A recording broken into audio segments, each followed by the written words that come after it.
Sa kailaliman ng mga lumang bayan sa Philippines, may mga kwento na hindi isinulat sa kasaysayan. Mga pangyayaring piniling ibaon ng panahon dahil masyado silang nakakatakot upang maalala. Ngayong gabi, dadalhin ko kayo sa isang abandonadong bayan sa Samar, kung saan tuwing sasapit ang malakas na ulan, may isang praileng walang ulo na muling naglalakad. At kapag huminto siya sa tapat ng iyong bahay, isa lang ang kanyang tanong. Nasaan ang aking ulo? Ang bayan ang San Jeronimo. Noong taong 1897, sa kasagsagan ng pananakop ng mga Kastila sa Pilipinas, may isang maliit na bayan na tinatawag na San Jeronimo, isang tahimik na bayan malapit sa kagubatan at dagat. Sa umaga, payapa rito. Naririnig ang tawanan ng mga bata, ang tunog ng kariton at kampana ng simbahan. Ngunit pagsapit ng 9:00 ng gabi, nawawala ang lahat ng tao sa lansangan. Nagsasara ang mga bintana, pinapatay ang mga ilaw at walang sino man ang nangangahas lumabas. Dahil ayon sa matatanda, may naglalakad sa dilim. Isang praileng walang ulo. Si Padre Ignacio.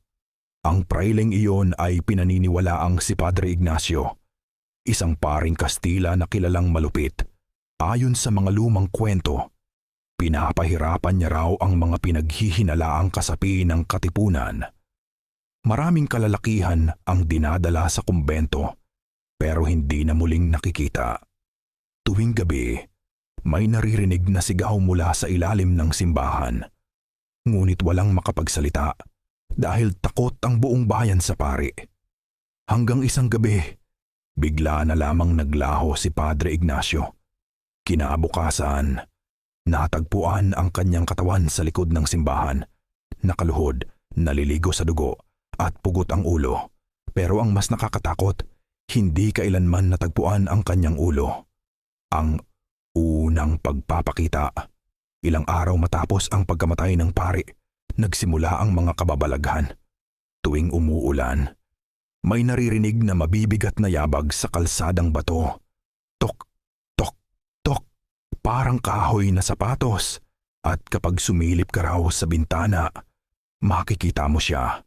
Isang praileng may dalang lampara. Basa ang kanyang sutana. Punong-puno ng putik ang laylayan. Ngunit wala siyang ulo.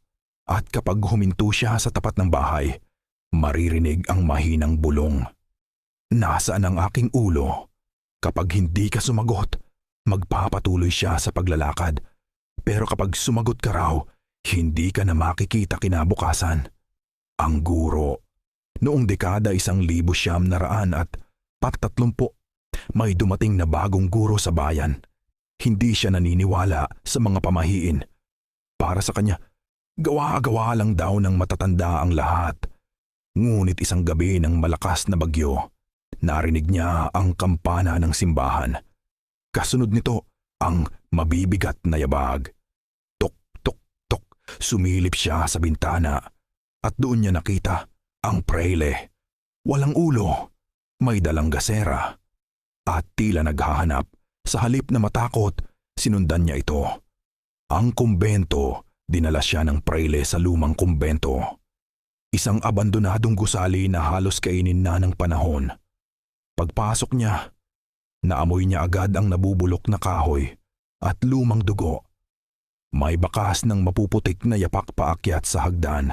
1, 2, 3, hanggang makarating siya sa ikalawang palapag. May isang pinturo ang bahagyang bukas. At mula sa loob, may naririnig siyang dasal sa wikang Espanyol. Dahan-dahan niyang itinulak ang pinto. At doon, tumigil ang kanyang paghinga. Sa loob ng silid, nakaluhod ang praile. Sa harap nito ay 12 ng bungo ng tao. Unti-unti itong lumingon at kahit wala itong ulo, may narinig siyang boses. "Ikaw ba ang nagtatago ng aking ulo?" Nagsara ang pinto at sumunod ang nakapangingilabot na sigaw ng guro. Ang natagpuan kinabukasan. Natagpuan ng mga tao ang guro sa loob ng kumbento. Patay na. bali ang leeg, at ang kanyang buhok kulay puti na. Parang tumanda siya ng 50 taon sa loob lamang ng isang gabi. Mula noon, unti-unting iniwan ng mga tao ang San Jeronimo. Hanggang sa tuluyan itong maging abandonadong bayan. Ngayon, ayon sa mga mangingisdang napapadaan sa lugar, may nakikita pa ring ilaw sa lumang simbahan tuwing umuulan. At kung minsan, may naririnig silang yabag sa dilim. Tuk, tuk, tuk, kasabay ng mahinang bulong. Nasaan ang aking ulo? At baka kapag narinig mo rin iyon isang gabi, ikaw na ang susunod niyang tanungin. Kung nagustuhan mo ang kwentong ito, huwag kalimutang mag-like at mag-subscribe para sa mas marami pang nakakatakot na kwento mula sa iba't ibang bahagi ng Pilipinas.